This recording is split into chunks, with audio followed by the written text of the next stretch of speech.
Hello, kamusta tayong lahat? Nagpapasalamat ako kay Almighty Father for His mercy and compassion sa ating lahat. Naawa siya sa atin. Simula noon, hanggang ngayon, hindi nagbabago si Almighty Father. So yung awa niya nasa sa atin pa rin kahit na makasalanan tayo. Tanggap niya tayo. Ang kailangan lang ay lumapit tayo sa Kanya, no? Nagpapasalamat niyo kay Jesus Christ. Dahil yung blood niya, yun ang ransom for our sins. So napakawalan tayo, naging malaya na tayo. Hindi na tayo bonded sa kasalanan. Hindi na tayo nakadikit sa kasalanan dahil si Jesus ang Redeemer natin at siya ang nagpalaya sa atin. Kaya si Almighty Father, maganda ang tingin sa atin. Pag may faith tayo kay Jesus Christ, magtitiwala tayo sa ating Savior dahil sa kanyang blood na malinis at hindi nagkasala kahit kailan. At si Jesus ay nagpapatawa din ng kasalanan ng mga tao. Kaya kung may kasalanan tayo, lalapit tayo kay Jesus Christ. Hingi tayo ng tawad kay Jesus Christ dahil Diyos siya, gaya ni Almighty Father. Si Jesus Christ, nagkatawang tao siya, pero Diyos siya. No? Alam naman natin yan, di ba? O hindi nyo alam. Alam nyo yun. Na nababasa naman natin sa Bible, no? Kung magbabasa kayo ng Bible, alam nyo rin yun. Tsaka simula pa nung pagkabata, itinuturo na sa atin yun na si Jesus ay God, like the Almighty Father. Kaya nga nababanggit siya sa Old Testament or Old Covenant, Old Contract. Hindi lang Jesus ang pangalan niya, hindi lang binabanggit, no? Yung pangalan Jesus. No, inulit ko, no? Nabanggit ko na dati. Inuulit-ulit ko lang para lagi nating maalala. Kasi baka may ibang nagtuturo sa inyo na sinasabi si Jesus ay hindi God. Mali sila, no? Dahil si Jesus ay God. So kung ang nagtuturo sa inyo ay nagsasabi na si Jesus ay prophet, mali, no? That's false teachings kasi hindi sila nagbabasa ng Bible. Okay? So kaya natin alam kasi magbabasa tayo ng Bible. Itong Bible, yung manual ng buhay natin. Ito rin yung history ng mundo. Simula sa umpisa, sa Book of Genesis, hanggang Revelation. So, tapos na. Yung mundo, tapos na. Alam na ni Almighty Father. At for all eternity, yung kingdom ni Jesus Christ. Gusto ko nga palang banggitin na, yung nag-comment dati na English yung comment niya, no? Nasabi niya na wala ro sa Bible na kasama ni Jesus na mag-reign for 1,000 years yung kanyang mga followers. Nawala yung comment na yun. Hinanap ko. Binura siguro niya. Siguro nakita na niya. Thank God, nakita naman niya. No? Nawala yung comment niya. Hinanap ko. Ay, nawala. Kasi held for review. So, binabasa ko yung inuulit-ulit kong basahin at saka chine-check ko siya. Wala na sa held for review. Binura siguro niya. Nabasa na siguro niya. Nagpapasalamat ako kay Almighty Father. No? Na naliwanagan siya. Dahil yun doon nakabasa yung ating pananampalataya kay Jesus Christ dahil siya ang ating Redeemer. At yun ang promise ni Almighty Father sa atin. No? Na isi-save tayo ni Jesus. At yung inheritance natin to rule with Jesus in His kingdom.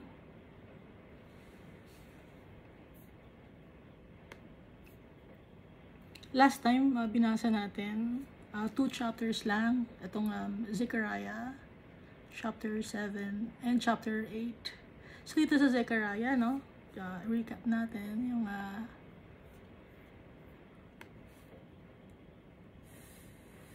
tayo pag nagpa-fast, no? Yung fasting, hindi naman para kay Almighty Father yun, kundi para sa atin yan. Para sa kakalago ng spiritual life natin, yung pagpa-fast. Gaya ng pagkain, bakit ba tayo kumakain? Dahil sa katawan natin, kailangan natin kumain. Ganon din ang pagpa-fast.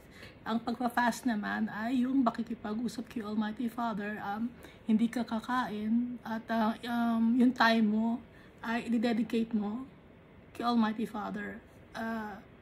Ang mabe-benefit nun, yung spiritual spirit natin, no? Makaka-strengthen sa spirit natin.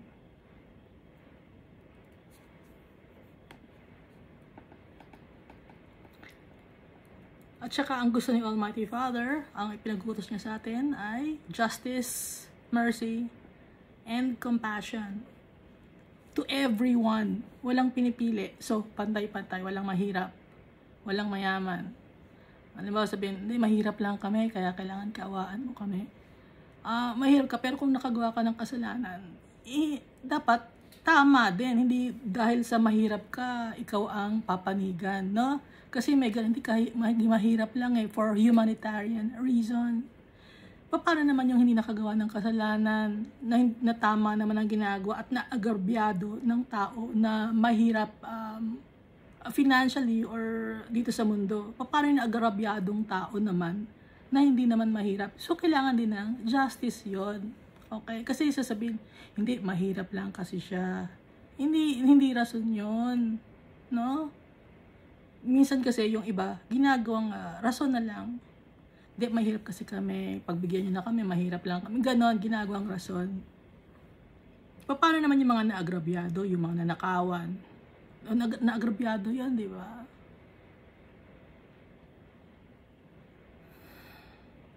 Kaya, execute justice, true justice.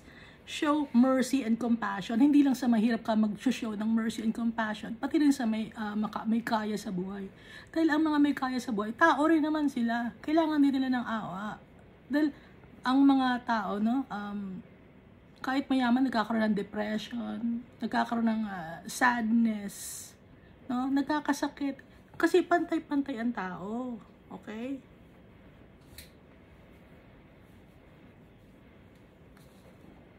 Iba-iba lang yung pinagdadaanan sa buhay.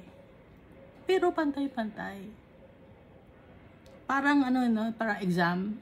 Alam niyo ba yung exam? 'Di ba? Pag magkakaiba kayo ng chair, o itong row na to, ang sasagutan niyo lang yung letter A, test A. Ito test B lang magkaiba kayo ng tests. No? Nangyari na ba sa school niyo 'yon? Na yung isang row, iba ang test niya. Yung first row, iba ang test niya sa second row. Pero pareho lang. Iniba lang ng konti. May konti lang na diferensya. Pero, if you sum it up, it's almost the same. Nagkaiba lang, no, ng konti. So, ganun ang buhay ng tao.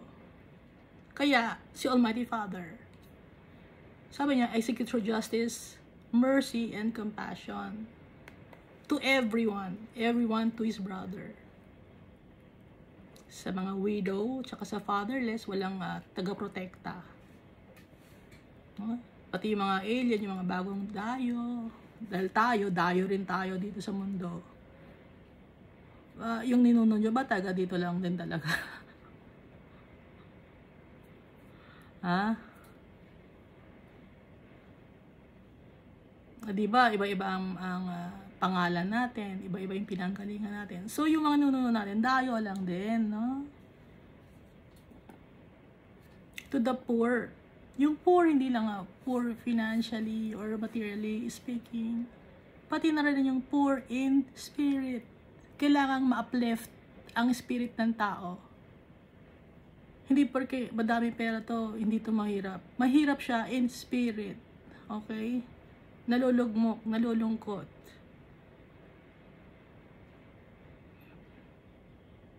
Kasi ang tao kasi napaka-superficial. Pag sinabi mo, ay mayaman yan. Hindi, mayaman yan. Ano, masaya na yan kasi mayaman yan. Ganun ang tingin ng tao. Hindi, no? Hindi, mahirap yan. Kawawa yan. O, kawawa. Pero, nanloloko ng tao, nagnanakaw.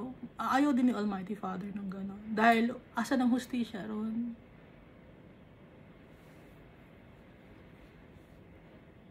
Hindi naman lahat ng kulang sa buhay ay nagnanakaw. Lumalaban ng patas. Okay?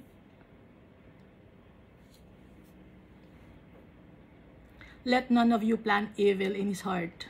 Huwag mag-isip ng masama o magpaplano ng kasamaan sa puso na laban sa kanyang kapatid. Yun ang nandito sa Zechariah chapter 7. At huwag maging matigas ang puso natin.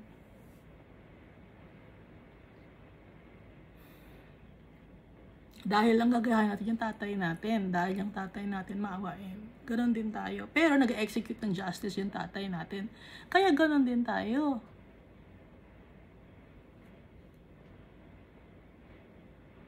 Kung may naagrabyado, ipagtanggol mo. Ganon din tayo. Ganon si Almighty Father kasi. Mahirap ang mayaman.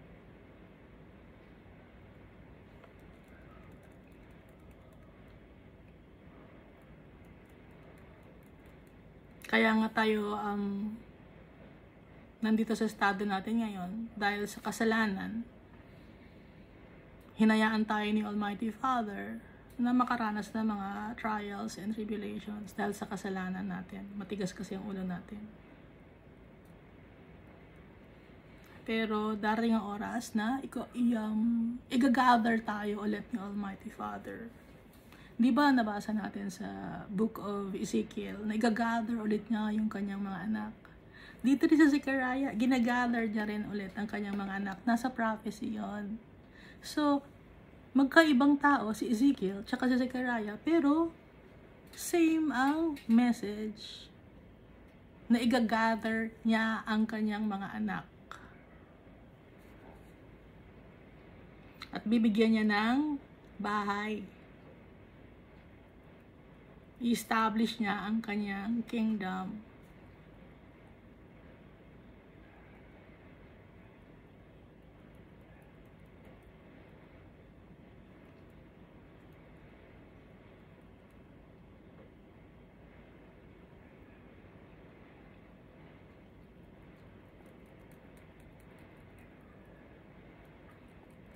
No? So, dito na tayo ngayon sa Zechariah chapter 9.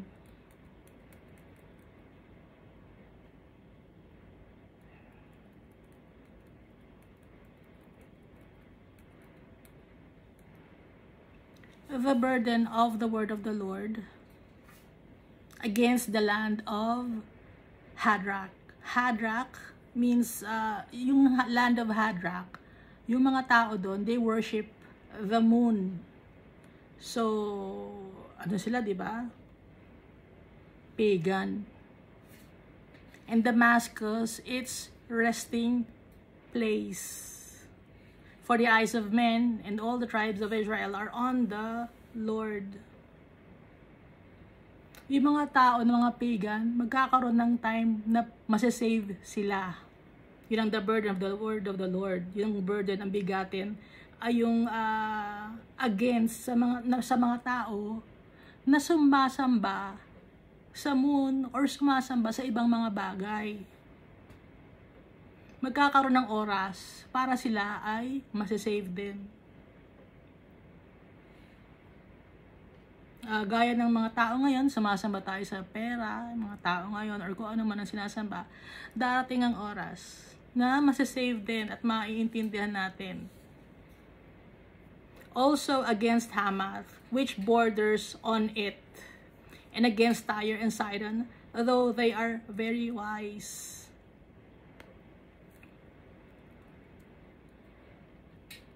Against si Almighty Father din. dun sa matataas ang ere, no? Arrogant, mga proud people, pati na rin sa mga Tyre and Sidon, although they are very wise, mga intellectual people, kasi itong mga tao sa Tyre and Sidon. So alam naman natin, napag-usapan natin yung mga tao sa Tyre and Sidon, Phoenician sila. So yung mga Phoenician, sila ang nag-invent ng alphabets, no? Kaya marunong tayo ng mga ABCD. Dahil ang nag-invent ay mga Phoenicians. Kaya sabing, though they are very wise, kasi nga matalino sila, mayroon din silang lahi, Greek, no? Malapit lang kasi yun eh. Yung Tyre, tapos may sea, tapos yung Greece. No? Magagaling gumawa ng ship ang mga tao sa Tyre and Sidon. Kaya nga sila ay nakapunta sa mga country ngayon na English ang salita, kasi nga nag-travel sila dahil magaling silang gumawa ng ship. For Tyre built herself a tower. So mga merchant sila, businessman, no? Noon pa man, mayamang lugar. Heaped up silver like the dust and gold like the mire of the streets. Arrogant and haughty sila. Hindi nila ina-acknowledge yung Almighty Father dahil nga business person sila, mayaman sila. Hindi nila iniisip na kailangan nila si Almighty Father. Kasi busy sila sa pagiging pagpapayaman. So, mas nagtitiwala sila sa kanilang mga abilidad. Ngayon, yung mga Tyre and Sidon, mga seafarers sila, no? Magaling silang gumawa ng ship. Kaya, very wise sila, sinasabi ni Almighty Father. Pero against si Almighty Father, sa mga taong gano'n na ang tingin nila sa sarili nila ay napakatalino. Kasi ano nga ang katalinuhan?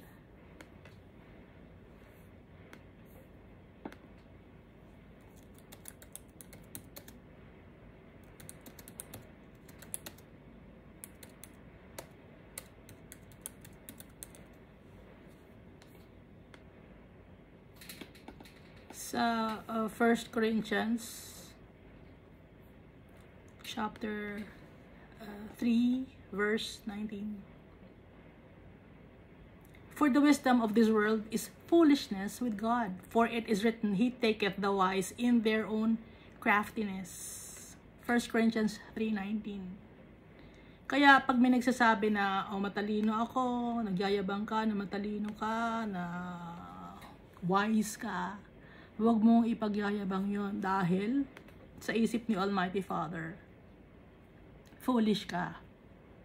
Kasi yung wisdom ng world na to, foolishness kay Almighty Father.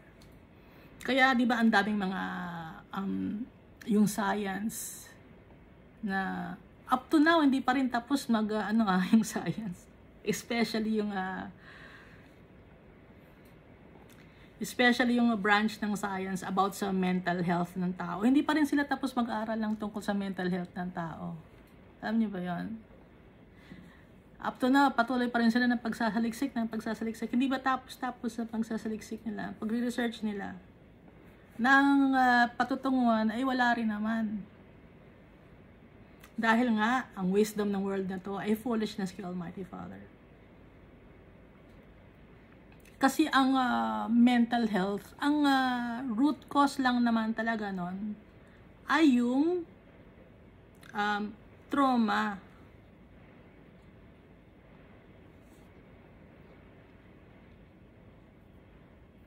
Ngayon, ang ginawa ng mga psychiatrists, mga psychologists, ginawa ng pangalan. Nilagyan nila ng division, itinatag nila na sa narcissism, borderline, schizoid, schizophrenia, psychotic, yun iniiba-iba nila ng tawag. Pero kung nag-aaral kayo ng psychology, parang halos pare-pareho lang naman Tsaka, di ba, nakikita natin sa Bible na si Jesus Christ, yung tao na nakatira sa sementeryo, anong ginawa ni Jesus Christ? Nirebuke niya yung demon no? Sa katawan ng tao. Kasi ang ang sakit kasi, hindi naman talaga yon dapat magkakasakit tayo. Kaya lang tayo nagkakasakit dahil sa kasalanan. Kaya si Jesus, pinapagaling niya yung tao. Physically, sa kasalanan, and at the same time, spiritually. Kaya yung mental health, kasama yon. Dahil ang demon kasi, ang nagsisiksik sa utak natin. Mga trauma, mga na-experience natin sa mga kasama natin. Kaya sumasama ang ugali natin, natututo tayo, nahahawa tayo, nagiging lasinggero, nagiging addict. Kasi nga, natututunan. Pero, makakawala tayo sa bondage na yon if we trust Jesus. Ngayon, karamihan ng mga psychiatrists, hindi sila naniniwala kay Almighty Father at kay Jesus. Pag narinig nila na, ay, nakikipag-usap ka kay Almighty Father at kay Jesus, nakakarinig ka ng boses, bibigyan ka agad ikaw ng gamot. Ngayon, kung nung time nung kay Moses or kung nung time nung kay Noah, baka binigyan ng gamot si Noah. Di ba? Buti na lang walang psychiatrist sa time na yun. Dahil si Noah, nung gumagawa siya ng ark, tatawanan siya ng mga tao. Nababaliw na yan. Oh, anong nangyayari dyan? Baka lisenggero yan. Anong kinain yan? Anong nangyari sa utak niyan? Kung may psychiatrist nung time na binigyan ng gamot si Noah, di nakagawa ng ark si Noah, uminom na lang ng gamot. No? Kaya si Almighty Father, simula noon hanggang ngayon, hindi siya nagbabago, nakikipag-usap siya sa mga anak niya. Malalaman mo na si Almighty Father ang kausap mo dahil ang sasabihin niya lagi sa'yo ay nakalinya sa Bible. Ngayon kung iba ang sasabihin sa'yo, hindi nakalagay sa Bible, mag-isip-isip ka, no? Baka ang kausap mo ay demonyo. Ha? At saka, Lord, ikaw ang gusto kong kausap. Nahihingi ako ng tawad sa'yo. Patawarin mo ako. Ganon, para kausapin tayo ni Almighty Father. Tsaka ni Jesus Christ. Nakikipag-usap pa rin si Almighty Father tsaka si Jesus Christ sa atin. Up to now, through the power of the Holy Spirit, may mga taong hindi naniniwala sa ganon. Bakit sila hindi naniniwala? Dahil sino ang nila? Sino ang sinusunod nila? Ang demonyo. Niloloko sila ng demonyo. Hindi nila alam sila pala yung may sakit. No? Sila yung narcissist, sila yung may sakit na hindi nila alam yon. Ang binabato nila sa mga tao na nagtitiwala kay Almighty Father. Pero, meron din namang mga psychiatrists and doctors and psychologists na mga Christians na naniniwala sa mga spirits, no? Sa Holy Spirit naniniwala. Meron din, pero karamihan hindi. Especially yung mga scientists. Pati yung mga hindi rin naniniwala. Yung mga astronauts. Ha?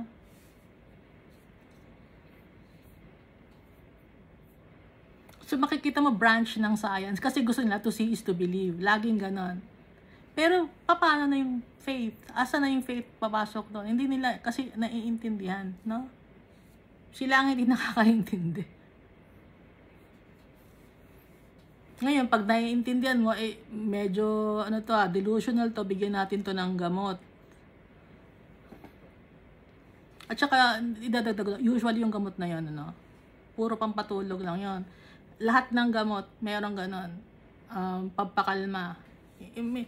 Lahat, minsan konting component na ganon, minsan madami. Okay? Hindi na tayo mag-delve into that. No? Ibabalik tayo dito na yung katalinuhan ng tao or yung wisdom ng tao, foolishness kay Almighty Father. Kaya nga itong Tyre and Sidon, matatalino sila, pero mayayabang, ayaw ni Almighty Father.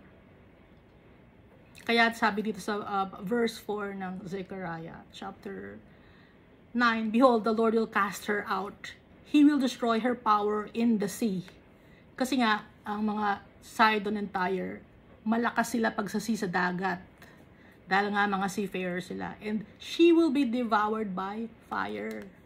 Siya ay tutupukin ng apoy. Mga taong arugante, ginagamit ang kanilang kunyari, utak, matalino ako. Pero wala rin. They will be devoured by fire. So yung mga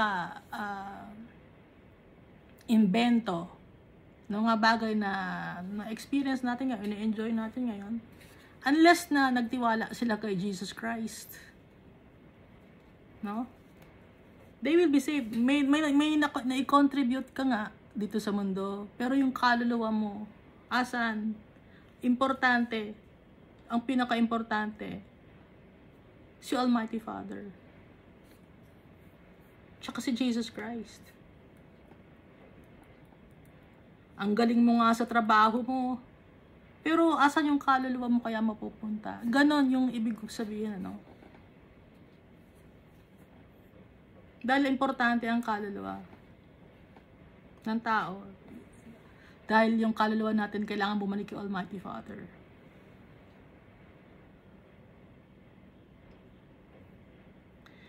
Kaya si Almighty Father, ika-cast out niya lahat ng mga arrogant, mga prideful.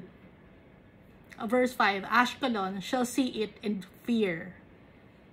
Si Ashkelon came from the word Ashkelon means dito galing yung word na kilo. Sila yung mga mercantile, mga merchant sila na ang ginagawa nila ay pag nagbebenta sila, titimbang nila or wini-weigh nila or ini-scale nila. Sa kanila galing yung word na kilo. So yung mga merchants or business people, matatakot at makikita yon, mga high profile na mga tao. Gaza also shall be very sorrowful. Yung Gaza came from the word Aza, no? Strong city. Yung strong city magiging sorrowful. Ano ibig sabihin nun? Kung ikaw ay malakas ka, magiging sorrowful ka dahil hindi mo dapat pagtiwalaan ang iyong kalakasan. Dahil lahat katalinuhan, katanyagan, ang pera or fortune, lahat kay Almighty Father dapat natin ina-acknowledge lahat, hindi yung mga bagay dito sa mundo na to. Kasi itong mga bagay sa mundo to na binabanggit. Yung business mo, yung trabaho mo, yung katalinuhan mo, binabanggit. Hindi ito ang magiging kalakasan natin, kundi ang magiging kalakasan natin, si Almighty Father. Hindi yung mga bagay na pinanghahawakan natin dito sa mundo. Yun ang ibig sabihin. And Ekron, for he dried up her expectation. Pag wala si Almighty Father sa buhay natin, magiging unfruitful tayo, unstable. Kaya para maging stable tayo, kay God pa rin, lahat ng aspeto, ibig sabihin ng buhay natin, kay Almighty Father natin, iaasa, dahil tatay natin siya. Ibibigay niya ni Almighty Father sa atin lahat to. Hindi na tayo kailangan pang patunayan, gusto kong patunayan sa mundo, patunayan ko sa sarili ko. Hindi mo na kailangan patunay pa. Dahil si Almighty Father ang gagawa ng lahat. Wala tayong dapat patunayan. Dahil ang buhay natin dito sa mundo, binibigyan lang tayo ng konting oras sa mundo na to para mapaglingkuran si Almighty Father. Kaya wala tayong dapat patunayan dahil tanggap tayo ng Almighty Father kahit sino tayo. Kahit ano tayo. Kahit hindi tayo matalino, kahit hindi tayo mayaman, kahit simple lang ang buhay natin, tanggap tayo ni Almighty Father. Yun ang ibig sabihin. Ang importante pagtitiwalaan natin tatay natin. The king shall perish from Gaza, and Ashkelon shall not be inhabited.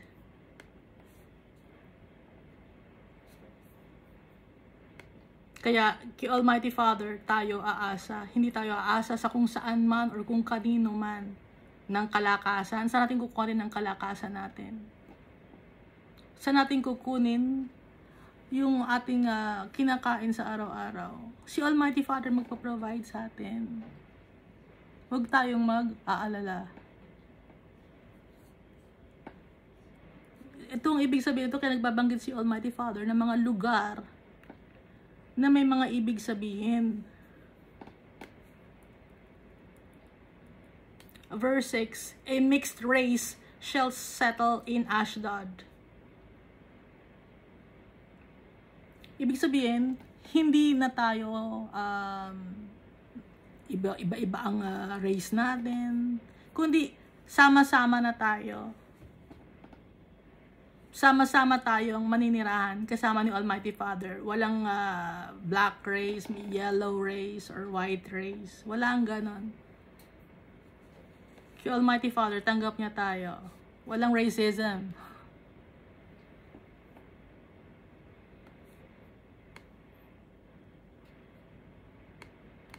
Tanggap niya tayo sa kanyang bahay na ipapagawa para sa atin kung tayo ay magtitiwala kay Jesus Christ. And I will cut off the pride of the Philistines. Ano ba yung Philistines? Yung word na Philistines, no? Invaders.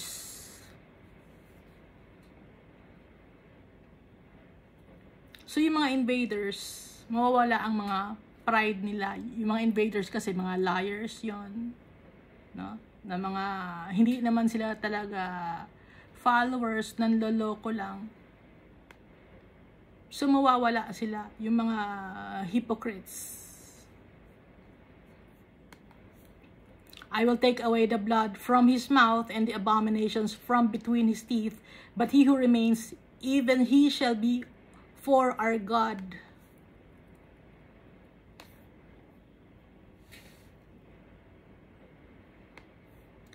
So lahat magpapakumbaba, lahat magkakasama, walang mayaman, walang mahirap. Lahat magkakasama sa ipapagawang bahay ni Almighty Father. But he who remains, even he shall be for our God, and shall be like a leader in Judah. So yung mga tao na magiging faithful kay Almighty Father, they will be lifted up from their misery and hardships. And Ekron like a Jebusite. Ang Ekron means barrenness or unfruitful or uprooted. And Ekron like a Jebusite. Jebusite means trampled down. Those who don't have faith in God will be removed, and they will meet their demise. Yung mga nagtitiwala kay Almighty Father, yung mga nagpapakumbaba, yun ang aalagaan ng Almighty Father, magkakasama sila lahat sa isang lugar. Pero kung ikaw naman ay hindi nagtitiwala at unfruitful ka, ang mangyayari sa'yo ay mapupunta sa eternal damnation. Will be trampled upon. Jebusite, that's what Jebusite means, trampled upon or trampled down. So verse 8, I will camp around my house because of the army, because of him who passes by and him who returns. No more shall an oppressor pass through them, for now I have seen with my eyes. No more shall an oppressor pass through them. Wala nang oppressor. Magbabantay si Almighty Father. Babantayan ni Almighty Father yung kanyang bahay na ipapagawa.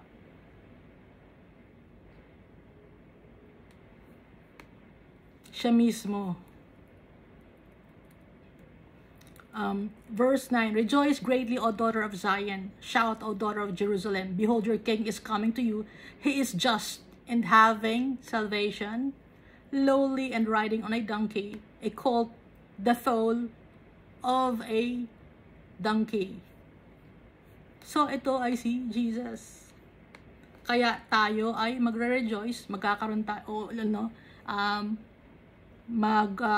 wala tayong may pagmamalaki. Doon sa unang part, no? Wala tayong may pagmamalaki, mahirap man, mayaman, kahit anong race, walang pinipili. Dahil darating si Jesus. Ngayon, kung hindi ka magtitiwala kay Jesus, magiging unfruitful ka at itatapon ka sa eternal damnation, no? Dahil darating si Jesus, lowly and riding on a donkey, a colt, the foal of a donkey. Makikita to sa Mark chapter 11, Matthew chapter 21, John chapter 12, at saka Luke chapter 19. Hanapin nyo na yung verses doon, no? I will cut off the chariot from Ephraim. Puputulin ko ang chariot na galing sa Ephraim. Those who don't believe that Jesus is the Redeemer and follow His ways, yun mapeperish sila. Kasi hindi sila magkakaroon ng peace. Kaya nga, I will cut off the chariot from Ephraim. Kasi Ephraim means, ano bang Ephraim? Peace, no? Ephraim. Hindi sila magkakaroon ng peace.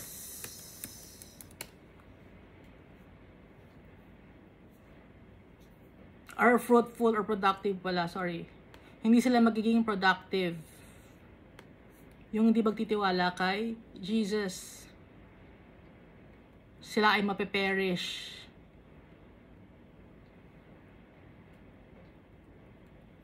And the horse from Jerusalem, the battle bow, shall be cut off. He shall speak peace to the nations. So si Jesus Christ ay may dominion sa buong mundo. He shall speak peace to the nations. Buong mundo, sa lahat ng tao, sa lahat ng nasyon. Si Jesus ang magsasalita ng kapayapaan. So, si Jesus ang may dominion. Ibinigay ni Almighty Father kay Jesus para ma-redeem ang mga tao sa buong mundo, ma-save from sins. His dominions shall be from sea to sea. Dagat sa dagat. Ibig sabihin, dagat, tapos may lupa, tapos may dagat uli. Ganon. And from the river to the ends of the earth. To the ends of the earth. Ibig sabihin, buong mundo. Si Jesus. Bakit natin nasabi na si Jesus? Lowly and riding, He is just in having salvation, lowly and riding on a donkey, a colt, the foal of a donkey. Si Jesus ito. Behold, your king is coming to you. Si Jesus. Kaya si Jesus ito. Binanggit na naman si Jesus. Hindi lang binanggit yung kanyang name na Jesus, pero si Jesus ito. Dahil nabasa natin ito sa Matthew, Mark, Luke, and John, yung riding on a donkey, a colt, the foal of a donkey. Siya ang Prince of Peace, di ba, si Jesus? He shall speak peace to the nations. So si Jesus, lahat ang magsasave ng mga tao sa buong mundo dahil lahat tayo makasalanan. Si Jesus ang kailangan natin. Ngayon, banggitin ko na naman yung mga taong hindi naniniwala kay Jesus. Hindi nyo nabasa to. Hindi nyo, ibig sabihin, nabasa itong book of Zechariah, chapter 9. Hindi nyo nabasa. Pati yung binabanggit na the branch, hindi nyo nabasa yon, no?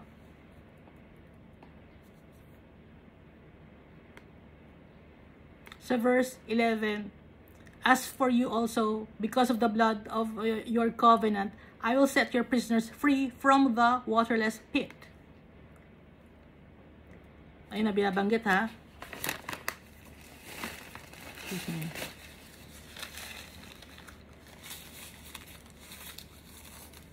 Because of the blood of your covenant. Sino ba ang dumanak ang dugo? Si Jesus. I will set your prisoners free from the waterless pit. Papalayain ko ang mga tao na hindi sila makapunta sa waterless pit. Ano yung waterless pit? Bottomless pit. Ano yung bottomless pit? Yung Hades, yung kulungan ni Satanas. Hindi tayo mapupunta doon. Magiging free tayo. Dahil kay Jesus sa kanyang blood. Okay? Return to the stronghold. You prisoners of hope, even today I declare that I will restore double to you. Sabi ni Almighty Father, bumalik na tayo sa tatay natin. Tayo na mga captives ng pag-asa, na may pag-asa tayo. Kasi i-restore niya tayo double. Pagpapalain niya tayo double. Magiging fruitful tayo. Yung spiritual life natin, fruitful, yung inheritance natin. Yun ang ibig sabihin. Hindi ba kayo natutuwa? Hindi ko alam kung naiintindihan nyo yung sinasabi ko.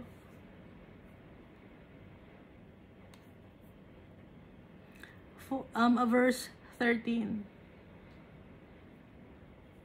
Naintindihan niya ba yun? I-bless tayo ni Almighty Father lalo dahil magtitiwala tayo kay Jesus Christ. For I have bent Judah, my bow. Binali ko si Judah, ang aking bow. Fitted the bow with Ephraim, and raised up your sons, O Zion, against your sons, O Greece, and made you like the sword of a mighty man. Anong ibig sabihin itong verse 13? Binali niya si Judah. Si Jesus, galing siya sa lineage or sa name under ni Judah. Binend siya.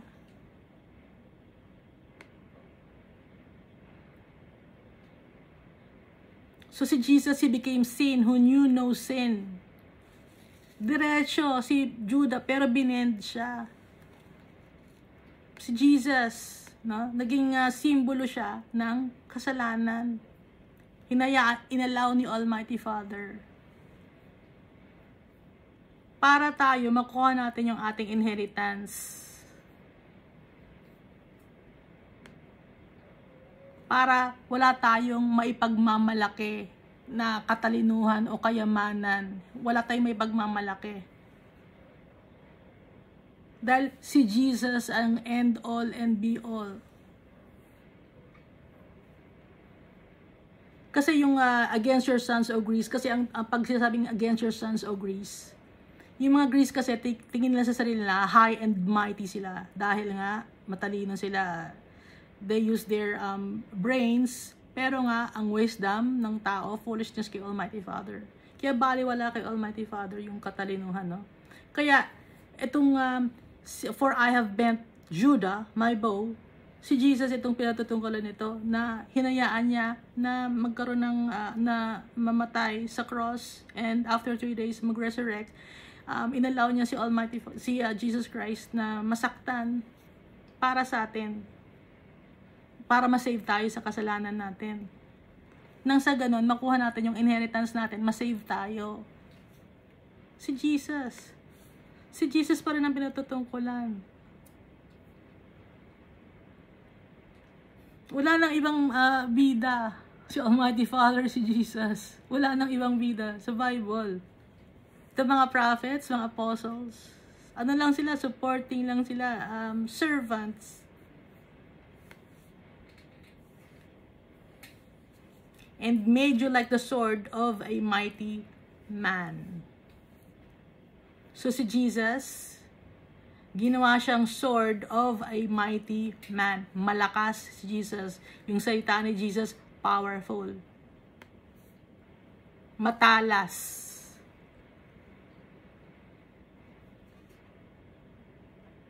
Made you like the sword of a mighty man. Then the Lord will be seen over them, and his arrow will go forth like lightning. Ano yung then the Lord will be seen over them? So si Lord, the Holy Spirit will work wonders in the lives of people dahil sa si Jesus, He sacrifices life, no, on the cross.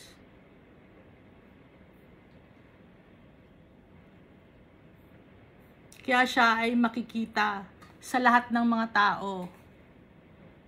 So makikita sa atin si Jesus kasi nasa sa atin ang Holy Spirit, si Jesus nasa sa atin. Then the Lord will be seen over them, and His arrow will go forth like lightning. Because yung arrow, ano yun, diba? Matulis yun. Like lightning. Yung salita ni Jesus, magiging beacon of light. Dahil kay Jesus, magiging ano tayo, makikita yung iba tayo sa mga ibang tao. Salt of the earth. Because of Jesus' words, the people will become a beacon of light. And salt of the earth. Ito yung ibig sabihin ng His arrow will go forth like lightning. The Lord God will blow the trumpet and go with whirlwinds from the south. Magsa-celebrate si Almighty Father. Calling us, no? Calling His people. The Lord of hosts will defend them. The Lord God, balik tayo na sa 40, the Lord God will blow the trumpet and go with whirlwinds from the south. Bakit from the south? Galing sa ilalim. Yung whirlwind. Mga away. Pero sa verse 15, the Lord of hosts will defend them. They shall devour and subdue with sling stones. Ang makakalaban ay pagtatanggol tayo ni Almighty Father at matatalo natin ang kaaway dahil ang kasama natin, the Lord of hosts. They shall drink and roar as if with wine. Magiging malakas tayo dahil kay Jesus, dahil kay Almighty Father. They shall be filled with blood like basins, like the corners of the altar. Malinis. Dahil kay Jesus, dahil kay Almighty Father. Siya ang ating yung sandalan. Siya ang ating siya ang magde-defend sa atin. Pag inaaway tayo ng kaaway from the south, no? Saan ba yung south? Sa ilalim. Kasi ang nangaaway naman talaga sa atin, hindi naman talaga tao. Ang nangaaway sa atin ay ang devil. Gusto niya mapunta tayo sa impyerno, kaya inaaway niya tayo. Ginagamit niya ang kapwa-tao natin. Kaya nga di ba utos sa atin ni Almighty Father execute mercy, compassion, justice to all your brethren, to all everyone, to all their brothers. Kasi nga yung mga tao ginagamit, no, ng Satanas. Kaya tayo magiging mabuti or pakisamahan natin yung mga tao. I-treat natin with mercy and compassion. Verse 16, the Lord their God will save them in that day as the flock of His people, for they shall be like the jewels of a crown, lifted like a banner over His land. Ang magsisave sa atin si Almighty Father, our Lord. Sa araw na yon, didepensahan niya tayo. Dahil tayo ay importante sa Kanya. For they shall be like the jewels of a crown. Importante tayo kay Almighty Father. Lifted like a banner over His land. Importante tayo kay Almighty Father. For how great is its goodness and how great its beauty. Grain shall make the young men thrive, and new wine the young women.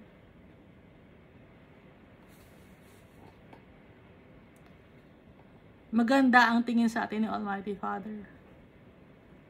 Pag nagtitiwala tayo kay Jesus, nagiging malinis tayo. Kaya dapat idikit nga natin ang sarili natin kay Jesus.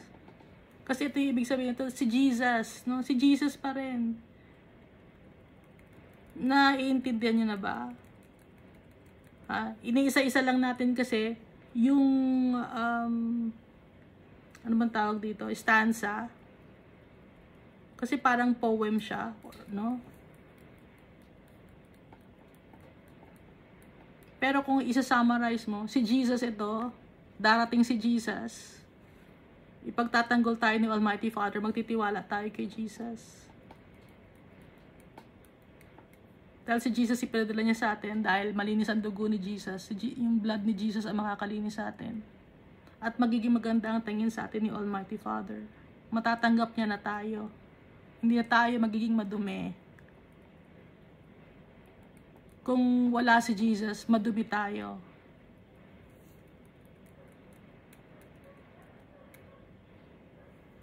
Parang yun yung summary ng Zechariah chapter 9. Dito na tayo sa Zechariah chapter 10. Ask the Lord for rain in the time of the latter rain.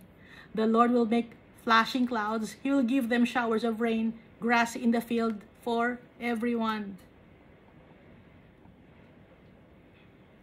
Nakalagay dito, ask the Lord for rain in the time of the latter rain. Bakit may latter rain? Ano yung rain? Ano yung ulan? The Lord will make flashing clouds. He will give them showers of rain. Madaming ulan. Grass in the field for everyone. Malago na mga damo. Anong ibig sabihin nito? Dito sa Acts chapter 2 verse 17, and it shall come to pass in the last days, says God, that I will pour out my spirit on all flesh. Your sons and your daughters shall prophesy. Your young men shall see visions. Your old men shall dream dreams. Ito yon, latter rain. Ask the Lord for latter rain, Holy Spirit. In the time of the latter rain, sa bandang huli ng mundo na to, no? Si Almighty Father magpapadala ng flashing clouds. He will give them showers of rain, blessings. Ipapadala niya na lahat ng makakatulong sa atin. Grass in the field for everyone. Ito yung huli ng last days, sa last days. So sa ngayon, we are in the last days. Verse 2, for the idols speak delusion, the diviners envision lies, and tell false dreams, they comfort in vain. Sa last days, marami rin ang mga manloloko. No? 1 Timothy 4 verse 1. Now the Spirit expressly says that in the latter times, some will depart from the faith, giving heed to deceiving spirits and doctrines of demons, speaking lies in hypocrisy, having their own conscience seared with a hot iron, forbidding to marry, and commanding to abstain from foods which God created to be received in thanksgiving by those who believe and know the truth. For every creature of God is good, and nothing is to be refused if it is received with thanksgiving, for it is sanctified by the word of God and prayer. Naintindihan nyo? Sinasabi dito, no? So verse 2 ng Zechariah chapter 10 verse 2, for the idols speak delusions, diviners speak envision lies, tell false dreams, comfort in vain. Ngayon, dito sa 1 Timothy, in the latter times, marami ang aalis sa pananampalataya, makikinig sa mga manloloko na espiritu at doktrina ng mali ng demonyo, speaking lies in hypocrisy, mga ipokrito, having their own conscience seared with a hot iron, forbidding to marry. Hindi masama ang mag-asawa. Nakalagay dito, speaking lies in hypocrisy, having their own conscience seared with a hot iron, forbidding to marry. Hindi masama ang mag-asawa. Pwedeng mag-asawa. And commanding to abstain from foods which God created to be received with thanksgiving by those who believe and know the truth. Minsan may panahon, sabi, bawal kang kumain ng ganyan. Walang ipinagbabawal si Almighty Father. Nakalagay dito sa Bible. Lahat pwedeng kainin. So, sino ang nagbabawal na kumain kayo ng mga bawal na pagkain? Ha? Diviners envision lies, tell false dreams, they comfort in vain. Dito sa 1 Timothy chapter 4 verse 1, sino nagbabawal sa inyong kumain ng mga shellfishes? Sino nagbabawal sa inyong kumain ng meat? Pag sinasabi niyong Holy Week, sino nagbabawal sa inyo? Wala. Walang magbabawal dahil nakalagay dito. Pag ang pagkain, no, tinanggap mo na may pasasalamat kay Almighty Father, blessing yun. Receive with thanksgiving by those who believe and know the truth at alam ang katotohanan. For every creature of God is good and nothing is to be refused if it is received with thanksgiving. Lahat ng creature ng Diyos ay pwede. Hindi, nothing is to be refused. Hindi mo dapat ayawan kung tatanggapin mo yun ng may pasasalamat kay Almighty Father. Lord, thank you, Lord. Kumakain ako ng shellfish. Meron kasing denomination bawal kumain ng shellfishes. Meron ding religion na bawal ka kumain ng meat pag dumarating ang panahon na may bawal silang kumain ng meat. Meron ding religion na bawal kang kumain ng parte ng katawan ng animals. Walang ipinagbabawal. Nakalagay dito. At hindi rin bawal mag-asawa. Dahil yung mga prophets may asawa sila. Ha? So, anong tawag sa kanila? Diviners, innovation lies, tell false dreams, comfort and vain. Ito sa New Testament, ulitin ko. Now the Spirit expressly says that in latter times, ngayon, di ba? Some will depart from the faith, giving heed to deceiving spirits, mga manlaloko na espiritu. Doctrines of demons, doktrina ng demonyo. Speaking lies, nagsasalita ng mga kasinungalingan at ng kaipokrituhan. Having their own conscience seared with a hot iron. Kinukonsyensya sila, hindi sila kinukonsyensya ng mainit na iron bakal, no? Forbidding to marry. Hindi bawal ang mag-asawa. And commanding to abstain from food. Walang pinapa-abstain na pagkain sa atin si Almighty Father, which God created to be received and with thanksgiving. Walang pinapa-abstain si Almighty Father. Ha? Binabasahan ko kayo ng Bible, nasa Bible to lahat. Ngayon, kung may pinapa-abstain sa inyo na pagkain, pinagbabawalan mag-asawa, hindi kayo nagbabasa ng Bible. Or itinatago ninyo, or doktrina ng demonyo. Ha? Deceiving spirits.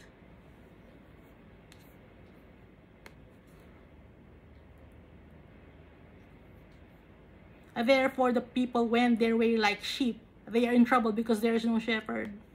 Dahil sa mga mali na mga turo ng mga tao, ano ang nangyayari sa mga tao? The people went their way like sheep. Nawawala.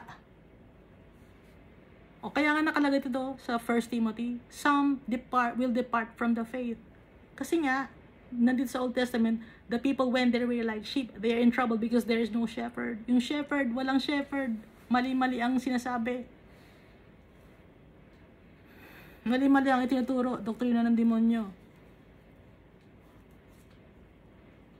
Hindi ko salita yun, ha? Ito, basahin nyo, 1 Timothy chapter 4 verse 1. Doctrines of demons. Deceiving spirits.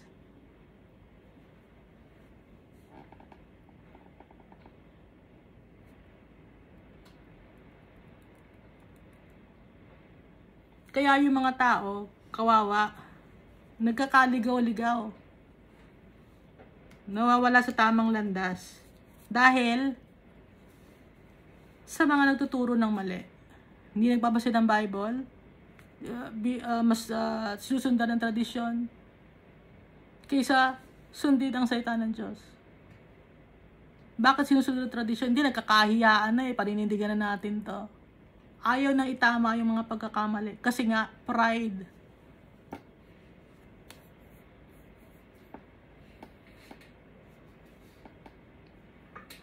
Kaya yung mga tao nawawala. Yung mga soul ng tao na yun, asa na? My anger is rekindled against the shepherds. Galit ako sa mga shepherds, sabi ng Almighty Father. And I will punish the goat herds. Paparusahan ko yung mga nag-aalaga rin ng mga goats. Goat herds, shepherds, mga nag-aalaga, mga leader. Okay? Mga pastors, priests, lahat. Ano pa ang tawag? Ha?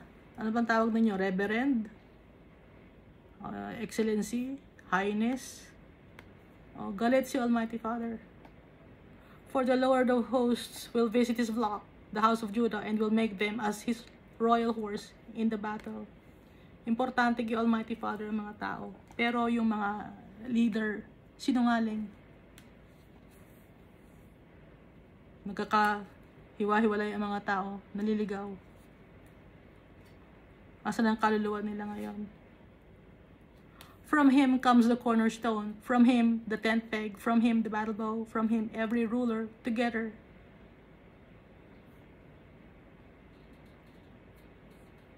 They shall be like mighty men who tread down their enemies in the mire of the streets in the battle. They shall fight because the Lord is with them, and the riders on horses shall be put to shame.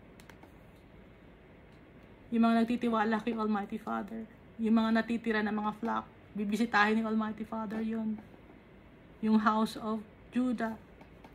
Mahal ni Almighty Father. Tayo, mahal niya. Gagawin niya tayong royal horse, fit for battle. Siya mismo ang mag-guide sa atin.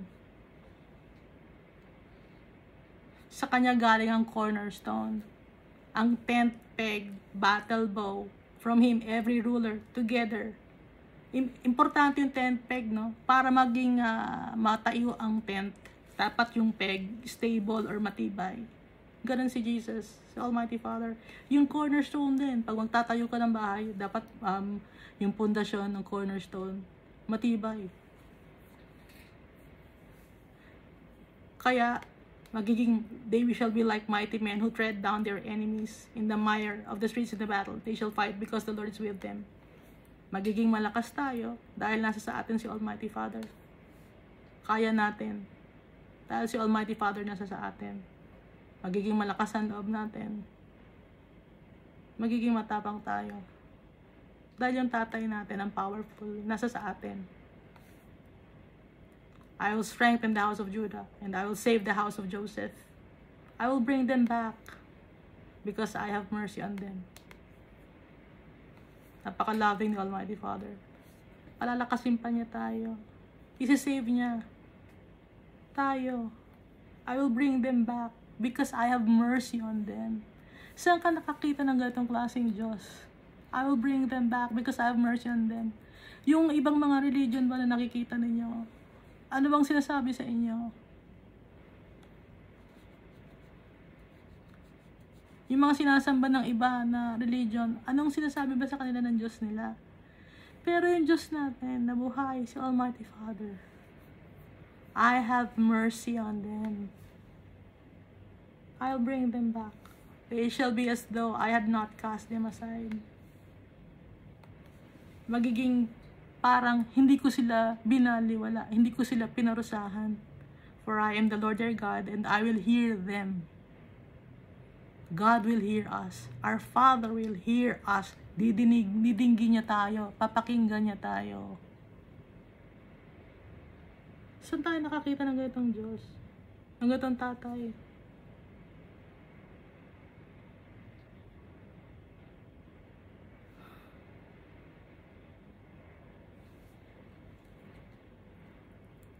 Yung mga sinasamba niyo ba? Ganyan ang sinasabi? Yung mga santo na sinasamba ninyo, ano ba yung santo? Sino ba yung mga yan? Servant din sila ni Almighty Father. Kaya huwag niyo silang sasambahin. Sino sasambahin natin? Yung tatay natin, si Almighty Father, tsaka si Jesus Christ. Dahil yung sinasamba ninyo ng mga santo, na kung ano-ano, sinasamba nila si Almighty Father din. Kung sino yung Sino ba? Si Peter? Sinasamba ba ninyo? Si John? Devotee ba kayo ni Peter, ni John? Devotee ba kayo ni Mary? Sinasamba nila si Almighty Father tsaka si Jesus. So bakit sila ang sasambahin mo? Bakit hindi pa tayo dumiretso? Kay Almighty Father tsaka kay Jesus. Easily accessible yung tatay natin tsaka si Jesus.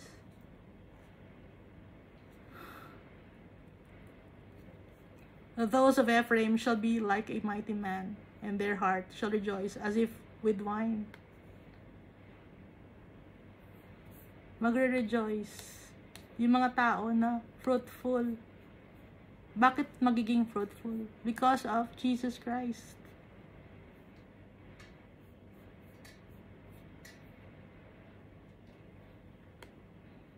Magiging masaya. Yes, their children shall see it and be glad. Their heart shall rejoice in the Lord. I will whistle for them and gather them, for I will redeem them. And they shall increase as they once increased. Madali naman siguro intindihin to, di ba? I will whistle for them and gather them, for I will redeem them. Redeemer natin. Jesus, for they shall increase as they once increased. I will sow them among the peoples, and they shall remember me in far countries. They shall live together with their children, and they shall return. Babalik tayo sa tatay natin. Ano yung they shall live together with their children? Yung mga descendants, okay? Hindi naman talaga literal na anak mo, kundi yung mga anak ng mga anak ng mga anak. Okay? Descendants. Yung downline. Alam nyo yun? Kahit hindi kayo direkta na anak, downline ng yung mga tao na mas bata, mas huli nang ipinanganak. Pero kasi sa heaven, pantay-pantay tayo doon. Walang age sa heaven. Walang matanda. Walang bata. Pantay-pantay lahat. And they shall return. I will also bring them back from the land of Egypt. Di ba nung time na to wala na sila sa land of Egypt? Bakit binanggit pa from the land of Egypt? Kasi Egypt symbolizes sins nga, no? Pag binabanggit ang Egypt, kasalanan, pagan, no? Ibabalik ko sila. Na mawawala ang kanilang mga kasalanan, tatanggalin ko ang kanilang mga kasalanan at titipunin ko sila. Sabi ni Almighty Father, I'll bring them into the land of Gilead and Lebanon. Gilead and Lebanon. Maganda yung puno ng Lebanon, ano? Yung ano tawag, cypress tree ba tawag doon? Lebanon.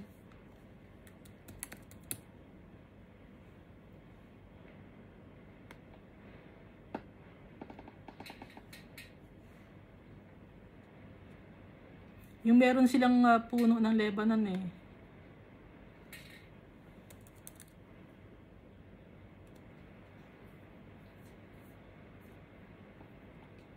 Cedar tree pala, sorry, cedar tree. Ang ganda pala ng cedar tree. I'll bring them into the land of Gilead and Lebanon. Kasi magandang lugar yung Lebanon na may maraming mga puno, ganon.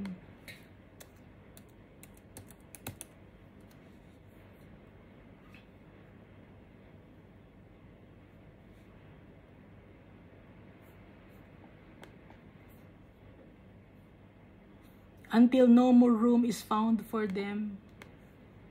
He shall pass through the sea with affliction, and strike the waves of the sea. All the depths of the river shall dry up.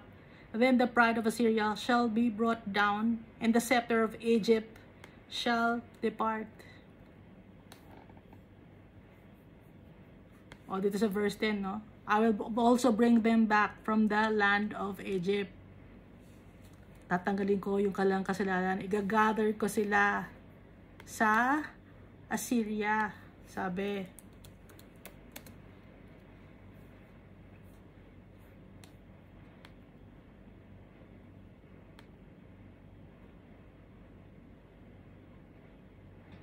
powerful. I-gather ko sila sa isang powerful land. I'll bring them into the land of Gilead and Lebanon. At yung Gilead and Lebanon niya ay madaming mga foliage, tsaka ng mga animals, until no more room is found on them, for them. He shall pass through the sea with affliction. Si Jesus ito, dadaan siya sa dagat ng paghihirap. Si Jesus. And strike the waves of the sea. All the depths of the river shall dry up. Pag dry yung river, walang magiging barren. Then the pride of Assyria shall be brought down. Pag dry yung river, walang mga fish doon. Ito yung pagdadaanan ni Jesus. He shall pass through the sea with affliction, strike the waves of the sea. Alam niyo ba yung hampas ng alon? Malakas yung hampas ng alon, di ba? All the depths of the river shall dry up. Mawawala yung mga fish. Magda-dry yung river. Ito yung pagdadaanan ni Jesus. And then the pride of Assyria shall be brought down. Kaya nga, ihahumble. Sa pagdadaanan ni Jesus na kahirapan, ihahumble niya ang mga tao. And the scepter of Egypt shall depart. Yung royalty ng Egypt, mawawala. Yung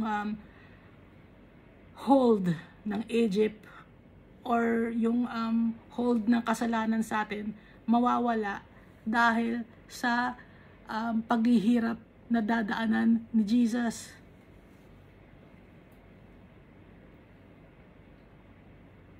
Naiintindihan ninyo? Verse 11. So I will strengthen them in the Lord, and they shall walk up and down in His name. Kaya palalakasin ko sila. Sabi ni Almighty Father, palalakasin ko sila in the Lord. Strengthen in spirit.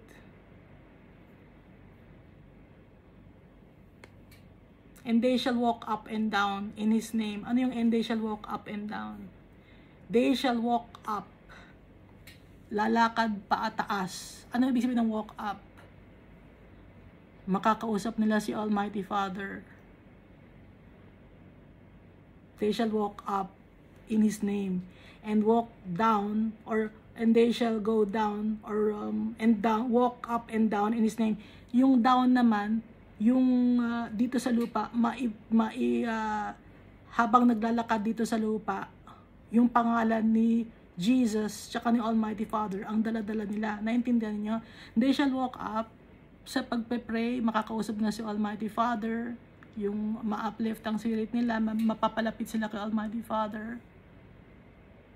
Kasi walk up kay Almighty Father yon. And down, dito naman sa mundo, yung paglalakad nila, in their everyday living, maglalakad sila with walking in the light of Jesus, says the Lord.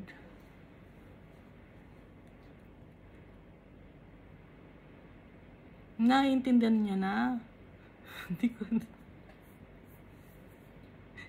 Hindi ko alam kung naiintindihan ninyo. No? Ha? Gusto ba ninyo ulitin natin yung explanation?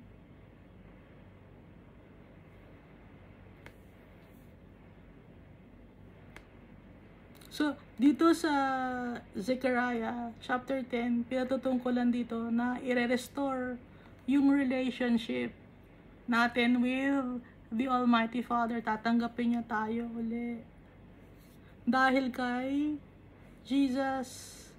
No? Kasi yung mga shepherd, yung mga priests, yung mga tao na nag-lead, na nagsasalita ng mga kasinungalingan, nawala na yung mga tao na palayo kay Almighty Father. Kaya ang gagawin, si Jesus Christ. Tayo magtitiwala. Wala lang iba pa.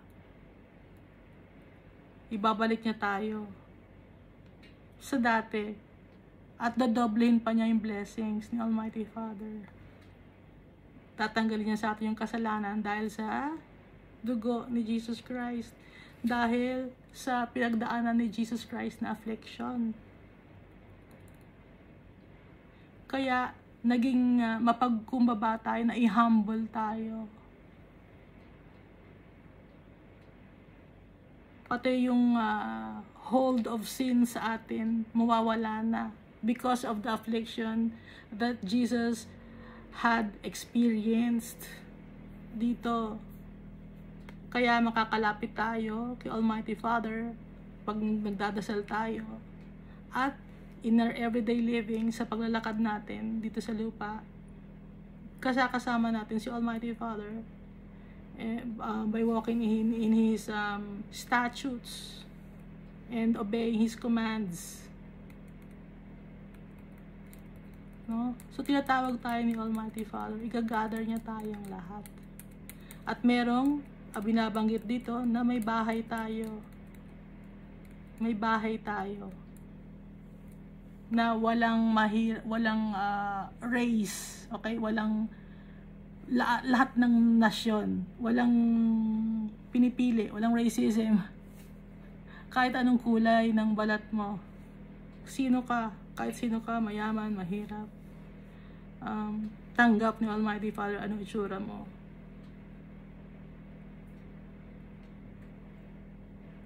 Kaya ang pagtitiwalaan natin si Almighty Father tsaka si Jesus Christ, importante. Magbabasa tayo ng Bible para hindi tayo maloko, no? Kasi may mga manloloko, divine. Ulitin ko, may mga manloloko. Hindi ko na lang papangalanan ko sino yung mga manloloko na yon. Diviners and vision lies, and these tell false dreams. They come forth in vain.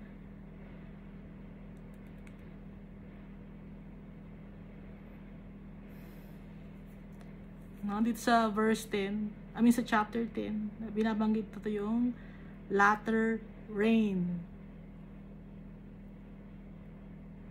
Ibubuhos ni Almighty Father yung rain. Rain means blessings. Yung spirit niya, ibubuhos na niya. Okay? Dito naman sa chapter 9, ulitin ko ulit. Ang pinag-uusapan dito si Jesus Christ. No? Na yung mga mayayabang, yung mga nagtitiwala sa kanilang sarili, yung mga pagtitiwalaan nila yung kanilang negosyo, yung kanilang sarili, yung kanilang katalinuhan, baliwala yun.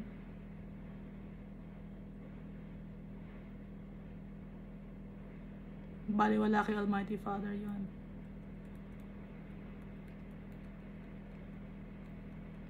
Dahil si Jesus ang lahat-lahat. Kaya niya lahat ni Jesus. Kahit hindi ka matayaman, matalino, simpleng tao ka, kaya ni Jesus. Sa kanya tayo kakapit. Dahil nagpakumbaba siya. So, naiintindihan na natin, ano? Hindi ba ninyo?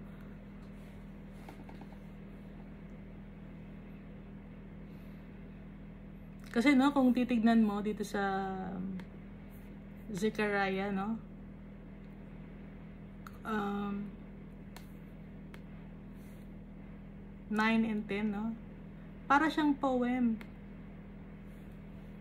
Oh, tingnan nyo. Di ba nakatingin ba kayo sa Bible nyo? Poem siya, oh. Yung pagkakasulat. By stanza.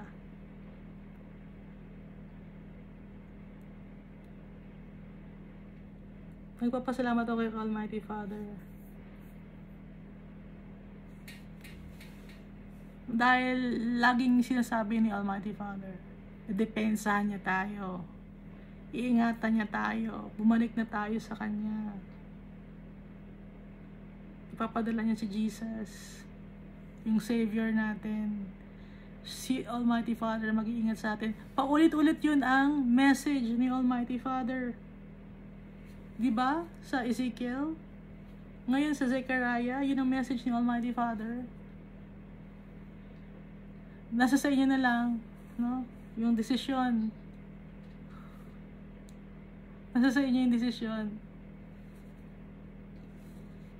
Binabasahan ko kayo ng Bible. Nagpapasalamat kay Almighty Father. Naiintindihan ko. Kaya i-share ko rin sa inyo.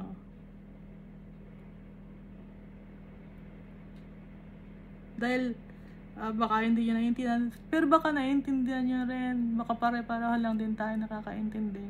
Binabasahan ko kayo ng Bible. Ngayon, kung gusto nyo kayo magbasa ng Bible on your own, well and good. Matutuwa si Almighty Father kung nagbabasa kayo ng Bible at naiintindihan ninyo. Dahil para maintindihan natin, kailangan natin si Almighty Father. Dahil kung ako sa sarili ko, hindi ko maiintindihan malalim,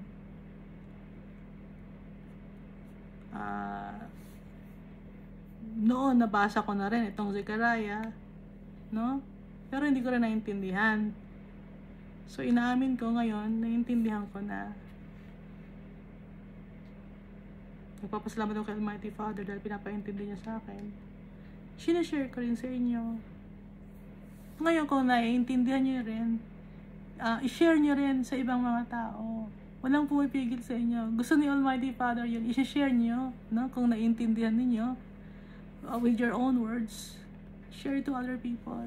Pakalat natin yung kabaitan ni Almighty Father, yung kanyang pagmamahal, na tatanggapin pa rin niya tayo. Ano man ang kasalanan na nagawa natin, pinapauwi niya tayo. Pinapabalik na niya tayo sa kanya.